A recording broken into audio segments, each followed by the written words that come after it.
redescend pas alors. Non, non, ça redescend pas. Ça redescend pas parce que les joueurs, on s'est battu. Tu vois, franchement, j'ai jamais sorti le parapluie de la saison.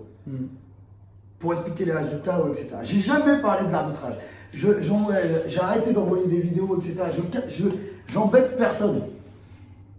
Mais à un moment donné, il va falloir m'expliquer sur toutes les fins de match serrés, pourquoi, à chaque fois les 2 dernières minutes, et à Vichy ça dure 8 minutes, pourquoi on a 0 coup de sifflet.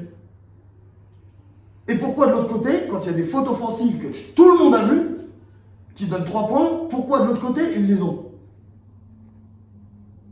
Et ça, c'est vérifiable. C'est vérifiable.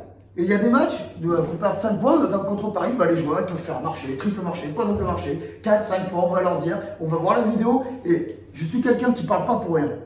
Ça veut dire que ce que je dis, je l'ai vu en vidéo. Je le vois en vidéo. Et je ne sors pas le parapluie. Si c'est une fois ou deux, tout le monde est humain, il n'y a pas de problème. Mais à un moment donné, ça veut dire que si on démarre mal une saison, derrière, après, voilà, c'est pas possible. Et je trouve ça injuste par rapport à mes joueurs, à tout le monde. Voilà, enfin, ça ne peut pas descendre. J'ai jamais vécu une saison comme ça où tous les matchs de 2, 3 points, 0, rien du tout. Pas une fois. Donc à un moment donné, il faut m'expliquer comment toutes les équipes qui nous jouent, elles font pour jouer 2 minutes, 8 minutes, sans faire une faute. Systématiquement sur les fins de match. Il faudra m'expliquer. Ils sont vraiment forts. 0 faute. Alors comme je l'ai dit ici, je ne remets pas du tout en cause l'intégrité des arbitres. Ce que je dis, c'est qu'il y a forcément un processus mental, je ne sais pas, qui fait que voilà, il y a des raisons pour lesquelles ils doivent être là, j'en sais rien. Mais en tout cas, voilà, tu vois, c'est plus vraiment du sentiment d'injustice. Ouais, parce que tu es en combat, on n'est vraiment pas bon pour un mi-temps, il n'y a rien à dire. Et voilà, et puis à chaque fois, tu peux aller. Tu fais 0 sur 3 lancers francs. Tu les as les lancers francs pour peut-être gagner le match. Je suis d'accord, on ne les met pas, il n'y a pas de souci. Ouais, on a fait des matchs en perdant des balles à la compagnie. Mais ce que j'ai du mal à comprendre, c'est comment toute la saison, on ne peut pas avoir une fois un truc. Je ne suis pas en train de quémander sur les fins de match, des fautes. À un moment donné, c'est un état de fait. Quand ça se passe une fois ou 2 fois, il n'y a pas de souci. On sait que dans une saison, ça tourne. Il n'y a pas de problème. Une fois, 2 fois, après, ça va tomber de notre côté, etc. Ça, on sait. Il n'y a pas de souci. Mais pas sur 6-7 matchs.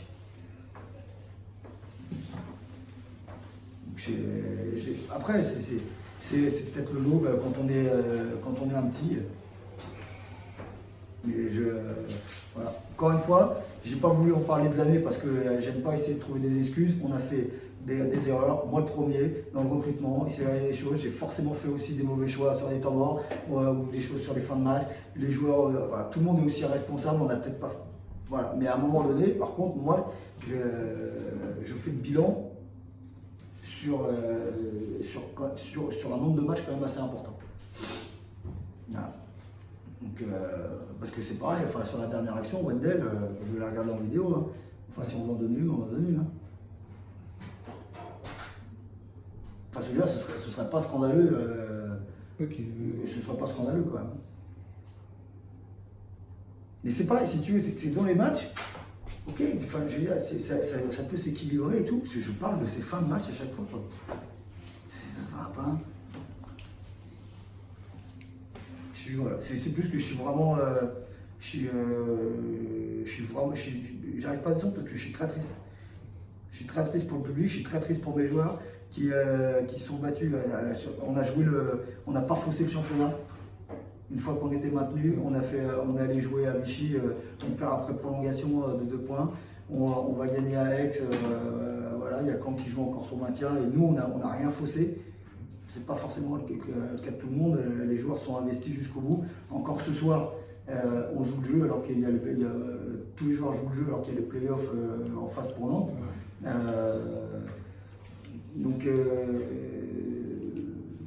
c'est rare d'avoir des joueurs qui s'investissent une fois qu'il n'y a plus d'objectif. Surtout après avoir cravaché pour le maintien, etc. C'est très très rare d'arriver à voir ça. C'est pour ça que je suis injuste. Alors peut-être que les paroles dépassent ma pensée, ou je sais pas, mais ça me rend triste.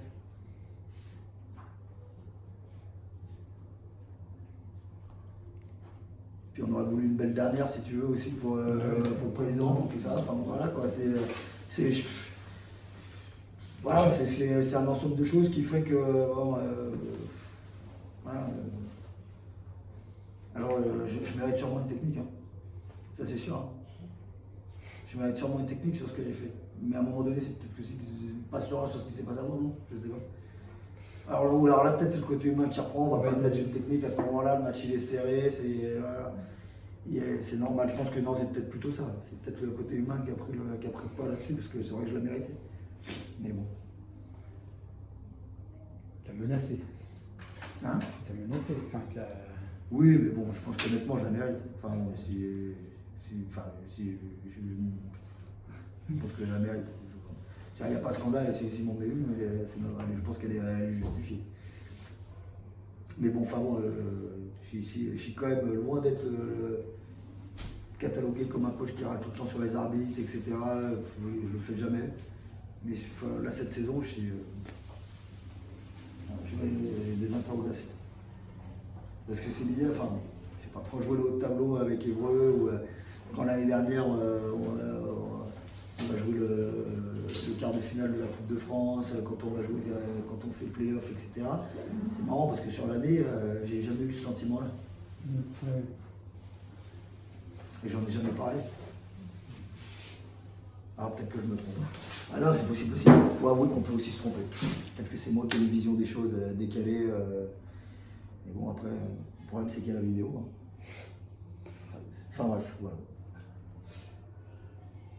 La fête gâchée. Ouais, après, ce que je leur ai dit dans les vestiaires, c'est que le plus beau à retenir, c'est justement que ça a été une saison très longue, très compliquée, beaucoup de turnover.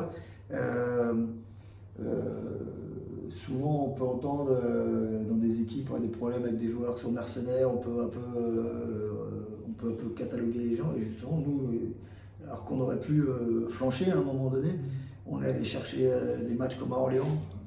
Ouais, après la série. Donc là, il y a ça, même si on a perdu à la maison, ce qui est sûr, c'est qu'on n'a jamais joué au niveau qu'on jouait à l'extérieur à la maison. Ça, c'est une certitude. On a produit un basket qui était vraiment meilleur à l'extérieur qu'à la maison. Mais là, on a eu une bande de joueurs qui sont allés chercher le maintien, qui derrière n'ont rien faussé, qui se sont battus avec leurs armes. Oublié, même si encore un match comme ce soir, Shima Moneke qui se blesse, on ne l'a pas sur la deuxième mi-temps. Il s'est ouvert l'arcade et il a fait un petit malaise vagal derrière.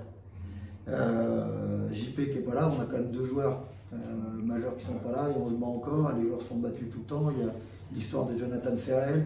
On a été très solide à Grise.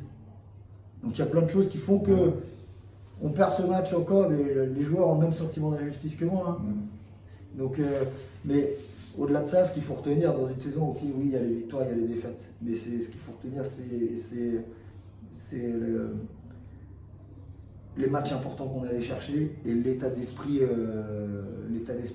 global jusqu'à ces matchs où on ne fausse pas de champion. Enfin, c'est quand même très très rare d'arriver à aller dire après, on a le maintien, on va à Vichy et on fait le match qu'on fait à Vichy. Moi j'avais très peur de ce match-là par exemple. Je pensais qu'on allait en prendre 20. Et ouais, ils sont restés sur le même niveau. Donc voilà, mais quelque part c'est ça qui est beau. C'est qu'il y a eu une mentalité, une équipe très jeune qui a joué le jeu, qui s'est battu pour le maillot, qui s'est battu.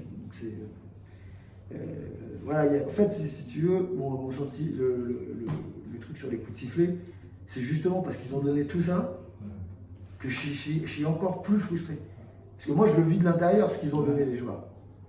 Je le vois. Je vois toute la saison et tout ce qui a été compliqué pour eux. Et des choses sur lesquelles ils ne sont absolument pas fautifs. Les erreurs de recrutement, c'est pas eux, c'est moi. Donc le fait que John arrive, qu'ils doivent se blesser, enfin, c'est beaucoup de choses pour un groupe. Et d'arriver à rester comme ça jusqu'au bout.